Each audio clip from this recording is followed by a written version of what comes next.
রুদ্র কি? শিবের সেই রূপ যেখানে শক্তি তীব্র, অপ্রতিরোধ্য। রুদ্র একা নন, শিবের ভেতর লুকিয়ে আছে 11টি ভয়ঙ্কর শক্তি। কিন্তু কেন একাদশ রুদ্র? শাস্ত্রে বলা হয়, সৃষ্টির ভারসাম্য রক্ষা করতে মহাদেব নিজেকে বিভক্ত করেছিলেন 11টি শক্তিশালী রূপে। এই একাদশ রুদ্র কি প্রতিনিধিত্ব করে?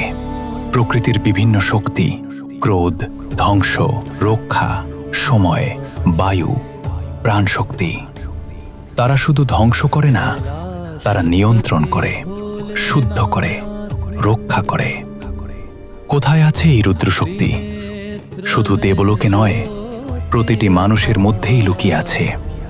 যখন অধর্ম বাড়ে, যখন ভারসাম্য নষ্ট হয়, তখন এই রুদ্র শক্তিগুলো জেগে ওঠে।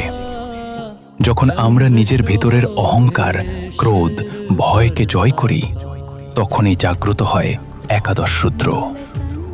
শিব শেখালেন, শক্তি মানেই ধ্বংস নয়, শক্তি মানে নিয়ন্ত্রণ। মহাদেবের আশীর্বাদে আপনার জীবন হোক সুখময়। কমেন্টে লিখুন হর হর মহাদেব, আর লাইক, শেয়ার, সাবস্ক্রাইব করে আমাদের চ্যানেলের সাথে থাকুন, কারণ আমরা নিয়ে আসব এমনই অজানা ও শাস্ত্রসম্মত কাহিনী।